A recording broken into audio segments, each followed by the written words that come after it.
Why? Why? If you have T-Mobile 5G home internet, you might be hearing this Why? a lot. Why? Every time your internet slows down during the busiest hours. Why? Because your network gives priority to cell phone users. Why? Good question. Why not switch to Cox Internet with 2 times faster download speeds than T-Mobile 5G home internet during peak hours? Okay. Stop the whys and visit cox.com/5G home for details. T-Mobile prioritizes certain T-Mobile phone users over home internet users during times of congestion.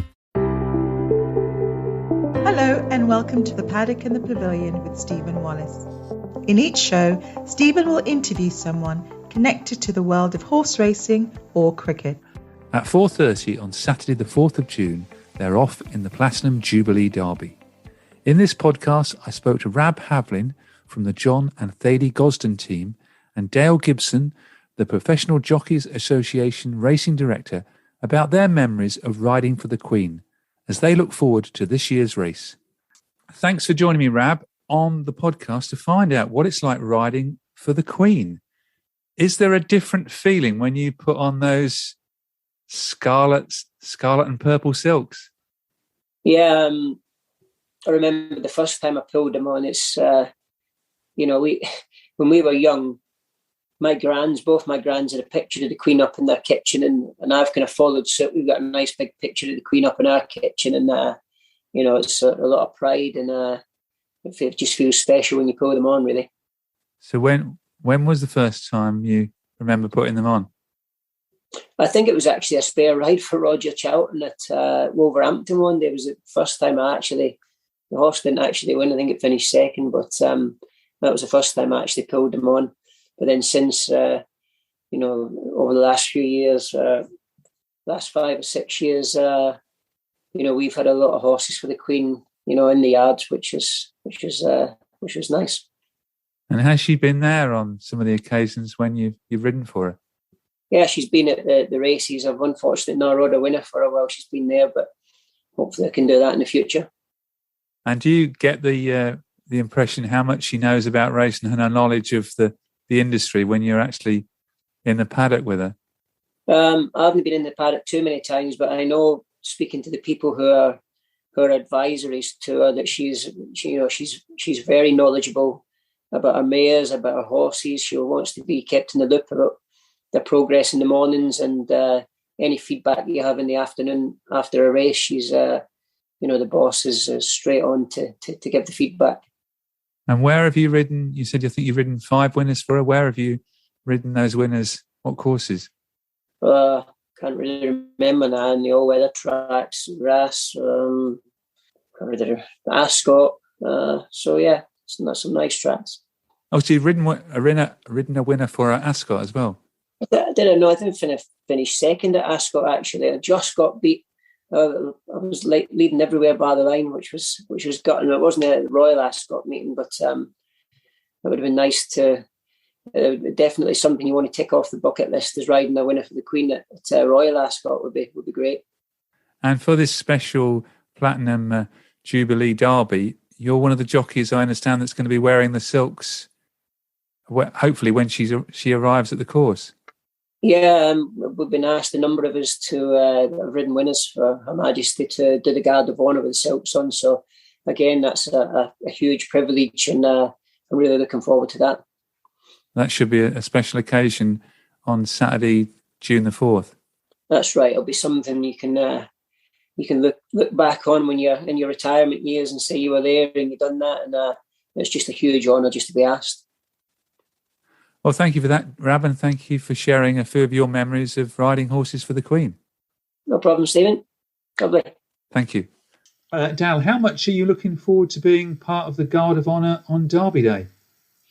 Very much so, Stephen. I originally had the invitation a couple of months back and finally received confirmation probably 3-4 weeks ago. And since then, there's been a number of us that have been chatting away that were fortunate enough to ride winners for Her Majesty the Queen.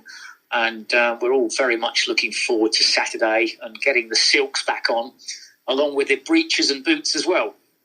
Do you know how many jockeys that are going to be there?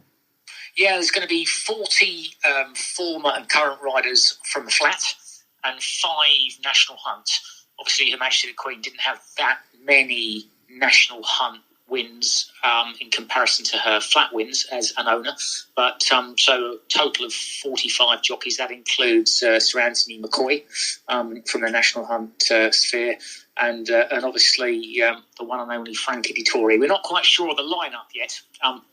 There's every chance I'll probably be in Rosette, but there's 45 of us, probably 9-10 metre gaps from roughly the 2 furlong marker to the winning line.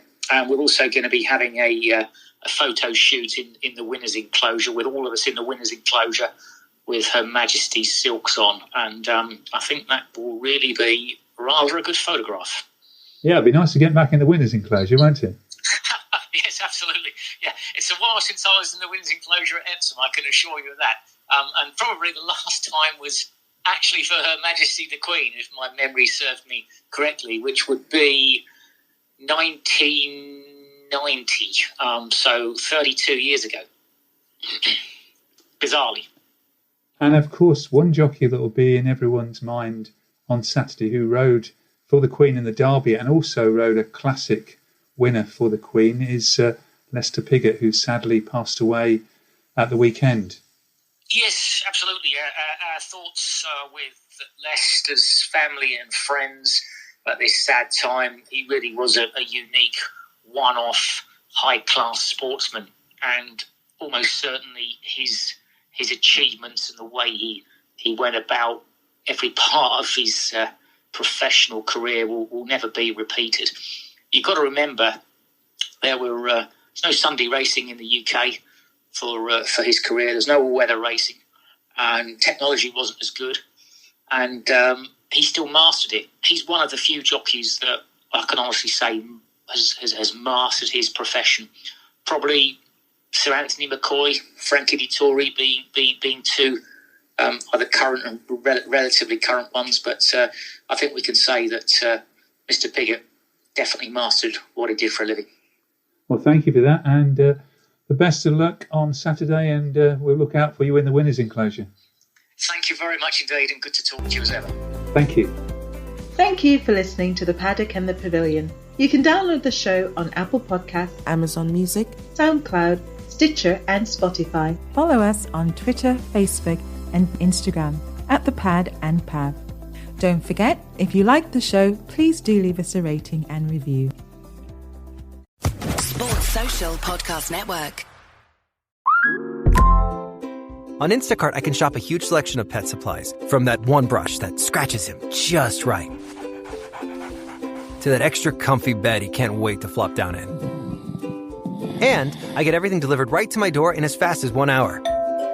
Okay, settle down. I know it's here. Yes, very exciting. Visit instacart.com or download the app to get a free delivery on your first 3 orders.